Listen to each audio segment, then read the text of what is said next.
비가 처음부터 그렇게 거세게 내릴 줄은 몰랐다. 강릉 시외버스 터미널 앞에서 택시 문을 닫는 순간 나는 그저 젖은 하루의 끝을 빨리 넘기고 싶다는 생각뿐이었다. 우산은 이미 제 역할을 포기한 지 오래였고 운동화 속까지 스며든 물기가 발바닥을 식게 만들었다. 택시 안은 묘하게 따뜻했고 비에 젖은 옷에서 올라오는 냄새와 인조 가죽 시트의 냄새가 섞여 있었다. 엔진이 부드럽게 떨리며 출발했을 때 나는 이 짧은 이동이 내 기억 속에서 그렇게 오래 남게 될 줄은 전혀 알지 못했다. 속초요. 기사님은 짧게 고개를 끄덕였다. 백미러 너머로 본 얼굴은 흐릿했다. 정확한 나이는 가늠하기 어려웠고 눈매가 유난히 내려앉아 있었다. 말수가 적은 사람이라고 생각했다. 그 정도였다. 라디오에서는 오래된 트로트가 아주 낮은 볼륨으로 흘러나오고 있었고 와이퍼가 앞유리를 쓸어내릴 때마다 규칙적인 마찰음이 차 안을 채웠다. 쓱, 쓱. 그 소리는 처음 안정적이었지만 시간이 지날수록 이상하게 귀에 걸렸다. 마치 누군가 같은 문장을 계속 반복해서 읽어주는 것처럼. 강릉 시내를 벗어나자 금세 어두워졌다. 가로등 사이의 간격이 길어지면서 도로는 검은 띠처럼 이어졌고 빗물이 아스팔트 위에서 반사되어 빛을 왜곡했다. 창밖을 보며 멍하니 앉아 있었지만 마음은 조금씩 가라앉지 않았다. 속초까지는 자주 다니는 구간이었고 특별히 위험할 이유도 없었다. 그런데도 이유 없이 아주 미세한 불안이 가슴 아래쪽에 걸려 있었다. 설명할 수 없는 종류의 감각이었다. 내가 뭔가를 놓치고 있다는 느낌. 기사님은 여전히 말이 없었다.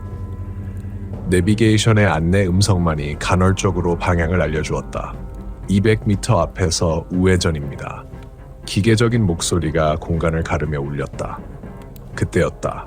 기사님이 갑자기 라디오 볼륨을 껐다. 아무 말도 없이 아주 자연스럽게. 차 안이 갑자기 조용해졌다. 와이퍼 소리와 엔진 소리만 남았다. 그 정적이 생각보다 무거워서 나는 무의식적으로 숨을 고쳐 쉬었다. 비 많이 오네요. 괜히 말을 붙였다. 침묵이 부담스러웠다기보단 확인하고 싶었다. 정상적인 상황이라는 걸. 기사님은 잠시 후에야 그러게요라고 대답했다. 목소리는 낮고 약간 쉰 듯했다. 그 짧은 대화 뒤로 다시 침묵이 이어졌다. 나는 휴대폰을 꺼내 시간을 확인했다. 배터리는 충분했고 신호도 문제 없었다. 모든 게 평소와 같았다. 그래서 더 이상했다. 불안한 상황이 아니라 내 안에서만 자라고 있는 것처럼 느껴졌다. 차는 산 쪽으로 접어들었다. 익숙한 해안도로 대신 내비게이션이 추천한 우회로였다. 기사님이 일부러 선택한 것인지 자동으로 그렇게 된 것인지는 알 수 없었다. 창밖은 더 어두워졌고 숲의 윤곽만이 비에 젖은 그림자처럼 스쳐 지나갔다. 그때부터 냄새가 달라졌다. 젖은 흙 냄새, 썩은 낙엽 냄새 같은 것이 환기구를 통해 들어왔다. 여름이 끝나갈 무렵 특유의 냄새였다. 나는 창문이 닫혀 있는 걸 확인하고도 그 냄새가 어디서 오는지 잠시 생각했다. 와이퍼 소리가 잠깐 멈췄다가 다시 움직였다. 쓱쓱. 리듬이 미묘하게 어긋난 것 같았다. 나는 기사님의 손을 힐끗 보았다. 운전대 위에 올려진 손은 안정적이었지만 손등의 핏줄이 유난히 도드라져 보였다. 그 순간 백미러를 통해 기사님의 눈과 내 눈이 마주쳤다.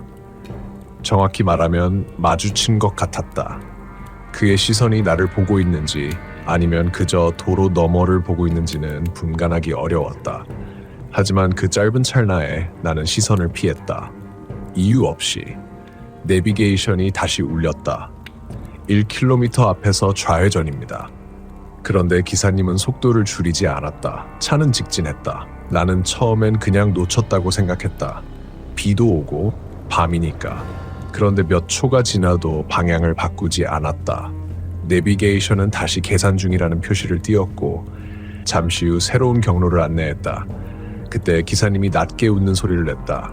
아주 짧고 숨에 섞인 웃음이었다. 마치 혼잣말처럼. 길이 좀 막혀서요. 나는 그 말을 듣고 고개를 끄덕였다. 합리적인 설명이었다. 실제로 강릉에서 속초로 가는 길은 공사나 사고로 자주 막힌다. 나는 스스로를 설득했다. 과민 반응이라고. 피곤해서 그렇다고.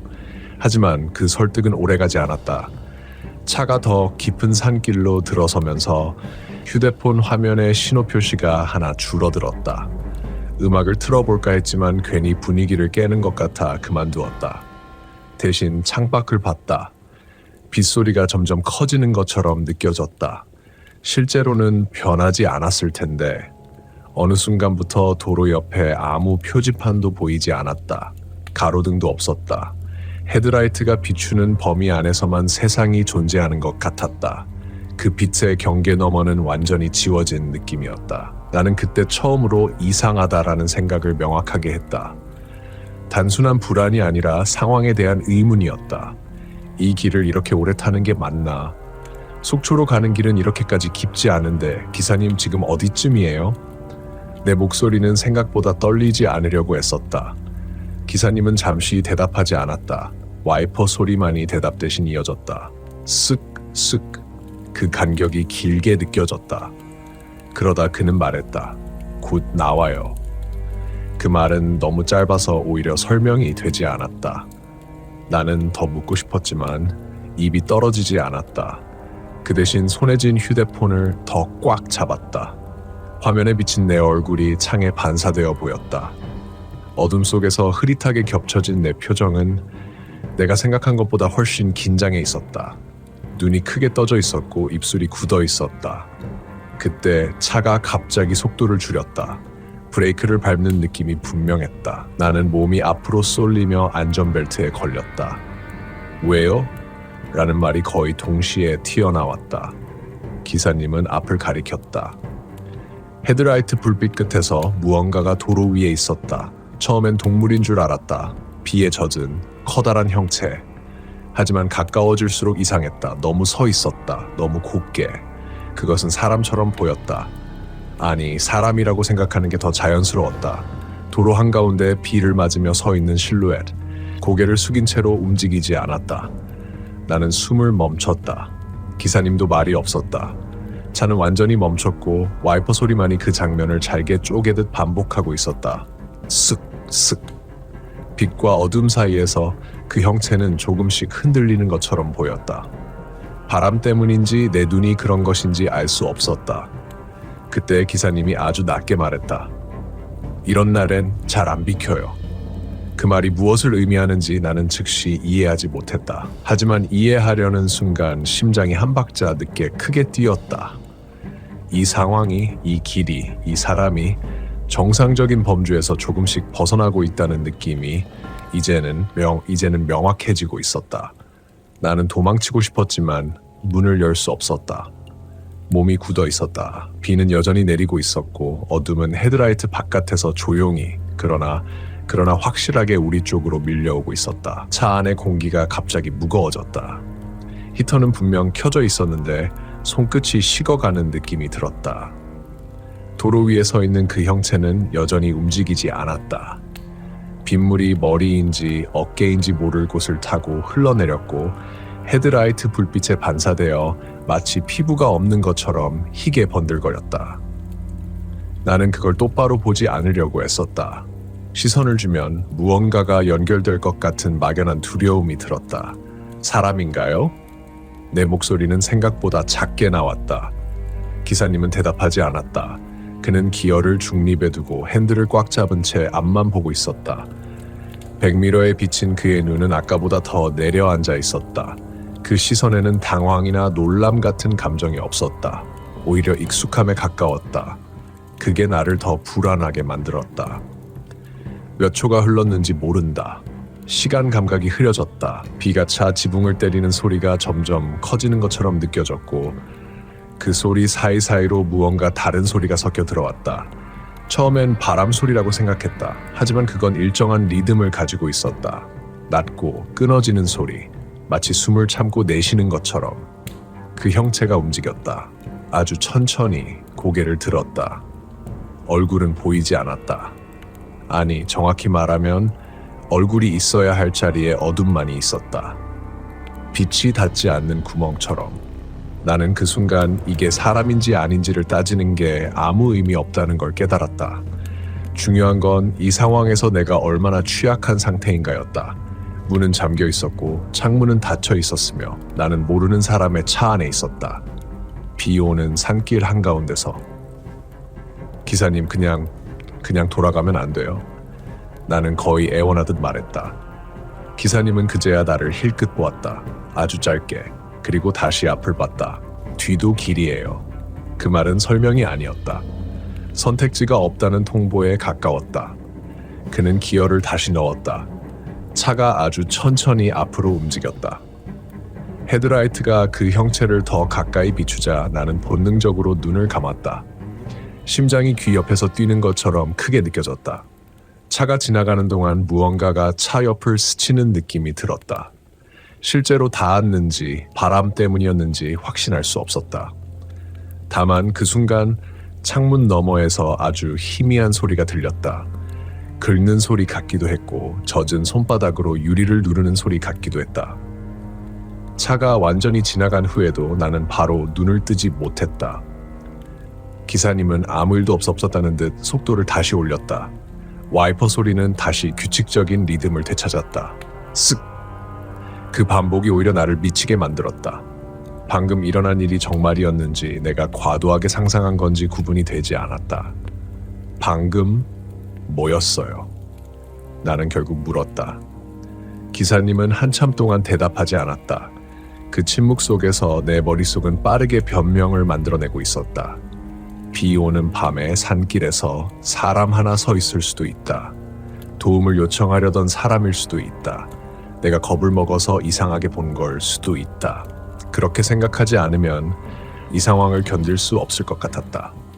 이 근처엔 기사님이 입을 열었다. 밤에 걸어 다니는 사람이 없어요. 그 말은 내 합리화를 조용히 무너뜨렸다. 그는 더 말하지 않았다. 마치 그 한 문장으로 충분하다는 듯. 나는 더 묻지 않았다. 묻고 싶었지만 대답을 듣는 게 더 두려웠다. 대신 휴대폰을 다시 켰다. 신호는 이제 거의 잡히지 않았다. 지도 앱은 내 위치를 정확히 표시하지 못하고 회색 화면 위에서 점이 흔들리고 있었다. 나는 가족이나 친구에게 메시지를 보내려다가 손을 멈췄다. 뭐라고 써야 할지 몰랐다. 택시 안에서 이상한 걸 봤어라는 말이 현실감 없이 느껴졌다. 차는 계속해서 산길을 달렸다. 길은 좀 더 좁아졌고 비는 약해질 기미가 없었다. 그때부터 나는 냄새를 느끼기 시작했다. 아까의 흙 냄새와는 다른 금속성에 가까운 냄새였다. 녹슨 철, 젖은 동전 같은 냄새. 코를 찌르는 건 아니었지만 분명히 존재했다. 나는 기사님 쪽을 보았다. 그는 창문을 조금도 열지 않았다. 그런데도 그 냄새는 점점 진해졌다.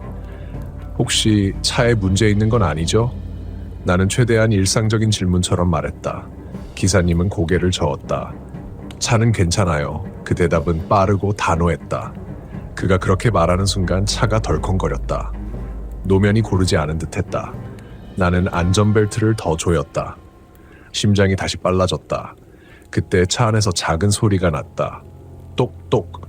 처음엔 빗물이 차체에 떨어진 소리인 줄 알았다. 하지만 그 소리는 일정한 위치에서 반복되고 있었다. 내 쪽 뒷문 근처였다. 똑똑. 나는 고개를 돌리지 않으려고 애썼다. 보지 않으면 존재하지 않는 것처럼 느낄 수 있을 것 같았다. 하지만 소리는 점점 또렷해졌다. 누군가 손가락으로 문을 두드리는 것처럼 아주 조심스럽게 시험하듯이. 기사님, 내 목소리는 거의 나오지 않았다. 기사님은 여전히 앞만 보고 있었다. 마치 그 소리를 듣지 못하는 것처럼, 아니면 듣고도 반응하지 않는 것처럼. 똑똑하는 소리는 어느 순간 멈췄다. 그 대신 차체를 따라 무언가가 미끄러지는 느낌이 들었다. 긁히는 소리. 아주 낮게, 길게. 나는 결국 고개를 돌렸다. 창문 너머에는 아무것도 보이지 않았다. 비와 어둠뿐이었다. 그런데도 유리 바로 바깥에 무언가가 있다는 느낌은 사라지지 않았다. 너무 가까워서 보이지 않는 것처럼. 나는 숨을 참았다. 심장이 너무 크게 뛰어서 그 소리가 밖으로 새어나갈 것 같았다. 곧 나와요. 기사님이 다시 말했다. 아까와 같은 말. 하지만 이번에는 그 말이 위로가 되지 않았다. 나는 이 곧이라는 말이 무엇을 의미하는지 알 수 없었다. 산길이 끝난다는 뜻인지, 이 상황이 끝난다는 뜻인지, 아니면 다른 무언가의 시작인지. 그때 멀리서 불빛이 보였다. 희미하지만 분명한 노란 불빛. 나는 그걸 보는 순간 거의 울 뻔했다. 사람 사는 곳이는 곳이라는 증거처럼 느껴졌다. 차는 그 불빛을 향해 천천히 나아갔다. 소리는 언제 그랬냐는 듯 사라졌다. 냄새도 조금 옅어졌다. 도로는 다시 넓어졌고 가로등 하나가 켜진 지점에 도착했다. 그 불빛 아래에는 작은 편의점이 있었다. 24시간이라고 쓰인 간판이 비에 젖어 흔들리고 있었다. 기사님은 그 앞에 차를 세웠다. 여기서 내려요. 그 말은 질문이 아니었다. 나는 망설이지 않았다. 돈을 어떻게 냈는지, 문을 어떻게 열었는지 기억이 흐릿하다. 다만 차에서 내리는 순간 다리가 풀려 주저앉을 뻔했다. 비는 여전히 내리고 있었지만 그 차 안보다 바깥 공기가 훨씬 가볍게 느껴졌다. 내가 편의점 쪽으로 몇 걸음 옮겼을 때 뒤에서 차 문이 닫히는 소리가 들렸다. 엔진 소리. 그리고 차는 아무 말 없이 다시 어둠 속으로 사라졌다. 나는 편의점 안으로 들어가 의자에 앉았다. 손이 떨려 컵라면 뚜껑도 제대로 뜯지 못했다. 계산대에 있던 아르바이트생이 나를 이상하게 쳐다봤지만 아무 말도 하지 않았다. 나는 한참 동안 그 자리에 앉아 있었다. 휴대폰 신호는 다시 잡혔고 시간은 생각보다 많이 지나 있었다. 마치 산길에서 시간이 늘어진 것처럼. 그날 이후로 나는 비 오는 밤에 택시를 타지 않는다. 특히 산을 지나는 길은 피한다. 그때 내가 본 것, 들은 것, 느낀 것들이 무엇이었는지는 아직도 확신할 수 없다. 다만 하나 분명한 건 그날 이후로 나는 길이라는 것을, 그리고 모르는 사람의 친절이라는 것을 이전과 같은 방식으로는 믿지 않게 되었다는 사실이다. 비는 모든 것을 가려주지만 동시에 드러내기도 한다. 그리고 어떤 것들은 우연히 마주쳤다는 이유만으로도 평생 따라온다. 이야기는 아직 끝나지 않았다. 편의점의 형광등 아래에서야 나는 내가 얼마나 젖어 있었는지 깨달았다. 머리카락에서 물이 떨어져 바닥에 작은 웅덩이를 만들고 있었고 손목 안쪽은 식은땀으로 끈적였다. 컵라면은 결국 거의 먹지 못했다. 젓가락을 들면 손이 떨려 면을 짚지 못했고 국물의 김이 올라올 때마다 그 산길의 냄새가 다시 코끝에 맺히는 것 같았다. 녹슨 철 냄새, 젖은 흙 냄새, 그리고 설명하기 어려운 살아있는 것과 죽은 것의 경계에 있는 듯한 냄새. 아르바이트생이 조심스럽게 물었다. 괜찮으세요? 나는 고개를 끄덕였다. 말하면 무너질 것 같았다. 대신 계산대 옆에 붙어있는 지역 안내 지도를 바라보았다. 그 지도에는 내가 지나왔다고 생각한 길이 표시되어 있었다. 강릉에서 속초로 가는 일반적인 경로, 그리고 우회로 몇 개. 하지만 머릿속에 남아있는 그 길은 지도 어디에도 없었다. 그렇게 깊은 산길, 그렇게 긴 어둠은 표시되지 않았다. 잠시 후 나는 용기를 내어 질문했다. 여기 이 근처에 산길 있죠? 밤에 택시 타고 지나갈 만한. 아르바이트생은 잠깐 생각하더니 고개를 저었다. 산은 있는데요. 요즘은 밤에 잘 안 다녀요. 가로등도 없고 비 오면 위험해서. 그 대답은 나를 안심시키지 않았다. 오히려 반대였다. 그럼 내가 지나온 길은 무엇이었을까? 위험해서 안 다니는 길을 왜 그는 그렇게 자연스럽게 선택했을까? 나는 편의점 밖으로 나가 택시 호출 앱을 켰다. 몇 분이 지나도 배차가 잡히지 않았다. 화면은 주변에 이용 가능한 차량이 없습니다라는 문구만 반복해서 떴다. 그때 멀리서 엔진 소리가 들렸다. 나는 본능적으로 몸을 굳혔다. 하지만 지나간 것은 소형 트럭이었다.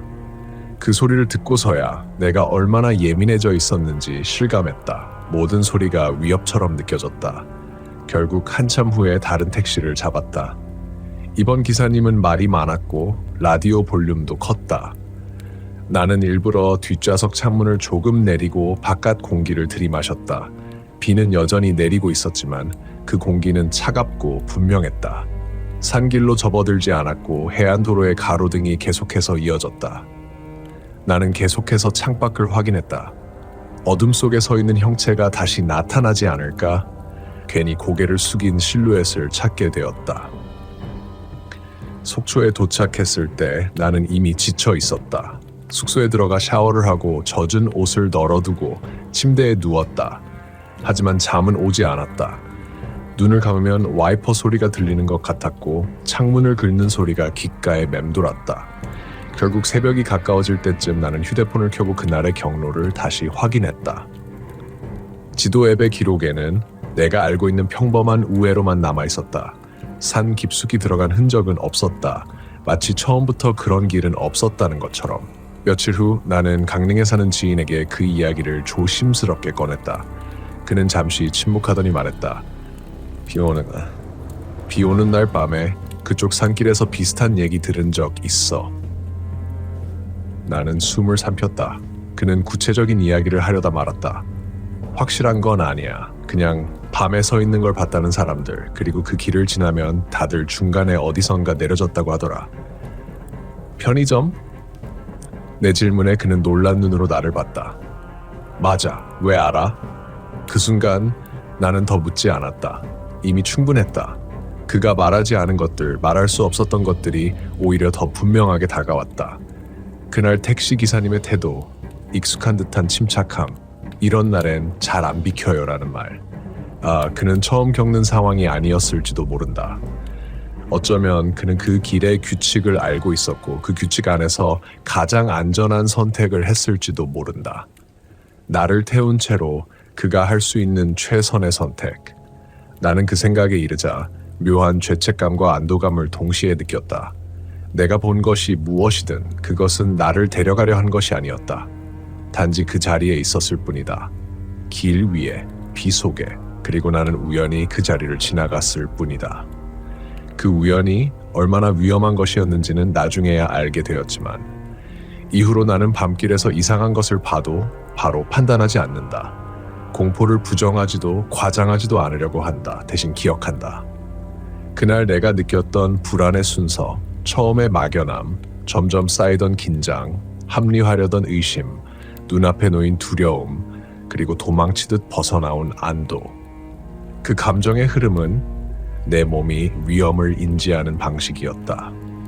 설명할 수 없더라도 무시해서는 안 되는 신호였다. 비 오는 날이면 아직도 생각난다. 와이퍼의 리듬, 헤드라이트 끝에 서 있던 형체, 그리고 아무렇지 않게 핸들을 잡고 있던 기사님의 손. 그 기억은 나를 겁주기 위해서가 아니라 경고하기 위해 남아있는 것처럼 느껴진다. 모든 길이 지도에 표시되는 것은 아니고 모든 친절히 설명될 필요는 없다. 하지만 낯선 밤, 낯선 선택 앞에서는 조금 더 조심해야 한다는 것. 그날 이후로 나는 택시에 타면 목적지를 말한 뒤 꼭 하나를 더 확인한다. 큰 길로 가주세요. 그 말이 나를 완전히 지켜줄 수는 없겠지만 적어도 내가 선택할 수 있는 범위 안에서는 방향을 잃지 않게 해준다. 그리고 비가 오는 밤 창밖이 너무 어두울 때면 나는 더 이상 그 어둠을 들여다보지 않는다. 어둠은 가끔 바라보는 것만으로도 충분히 가까워지기 때문이다. 이제야 말할 수 있다. 그날 밤 나는 운이 좋았다. 그리고 운이 좋았다는 사실을 잊지 않기 위해 이 이야기를 기억한다.